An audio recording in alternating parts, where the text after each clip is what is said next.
Thanks for tuning in to the Conscious Hour. The Conscious Hour is about reporting the news, but really taking you to news sources that don't make up political spin, but they talk about the actual facts and help you understand how we got here, but also the truths around what's going on, not having any political agenda.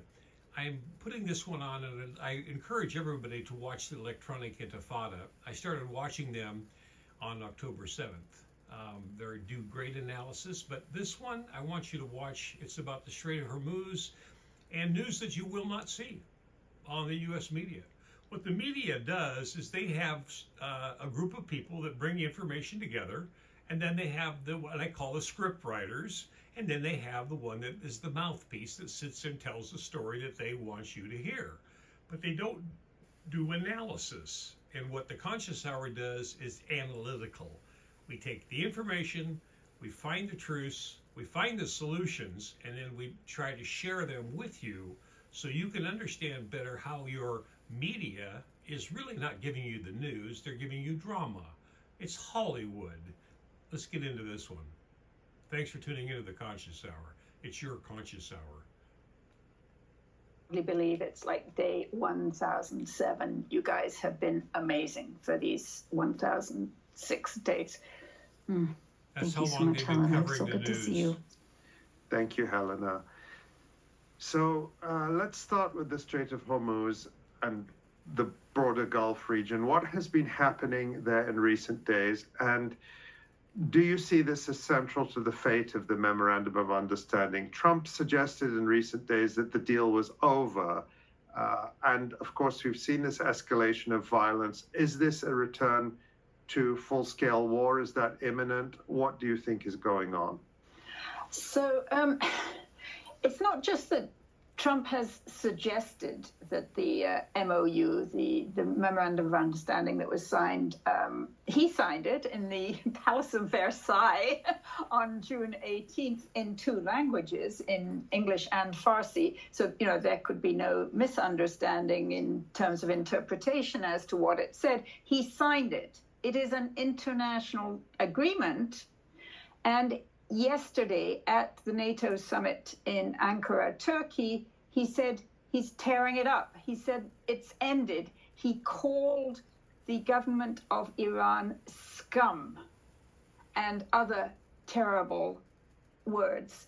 So, he's not just suggesting that he wants to end it. He is trying to shred it in a way much more blatant than what he has done in Lebanon, which we can discuss a little bit later, because obviously he's done a lot to shred it in Lebanon as well. So I just want to, if Tamara could bring up paragraph 5 of the Memorandum of Understanding, I think that would be helpful for people to see that.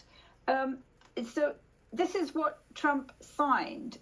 Upon signing of this MOU, the Islamic Republic of Iran will make arrangements using its best efforts for the safe passage of commercial vessels with no charge for 60 days only from the Persian Gulf to the Sea of Oman and vice versa. So that is what Trump agreed to, that, the Islamic Republic of Iran would make the arrangements. There's no mention there of CENTCOM or anybody else making arrangements. There is a provision lower down there that the Islamic Republic of Iran will conduct dialogue with the Sultanate of Oman to define the future administration and maritime services in the Strait in discussion with other Persian Gulf littoral states, blah, blah, blah. So, Tamara, if you could bring up map 2, that would be great, and then people can maybe understand a little bit about what's going on. I'm sure, no, not 2A. Yeah, that one. So, as you can see here, there are the traditional pre-conflict routes to go around the Strait of Hormuz, which are white there. And then there are the Iranian routes that they have opened as of the 26th of June, which are a little bit to the north. And then down at the bottom, there is the route that Trump and his people persuaded a number of shipping, I think they were 2 tankers maybe from Saudi Arabia and the Emirates, which obviously are off to the west there, and an LNG vessel from Qatar. The Americans persuaded those ships to try the southern route and got, I guess they kind of twisted the arms of the Omanis to allow that to happen. And of course, what's going on here, maybe tomorrow we could get into map 1.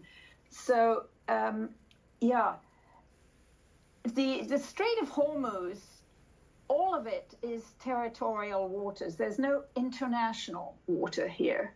Half of it, roughly speaking, belongs to Oman, which has that little bit at the tip beneath the Strait of Hormuz, and half of it belongs to Iran, which, if you think about trying to drive a very large, very heavy tanker or LNG vessel or container ship around these very tight curves, you do not go fast.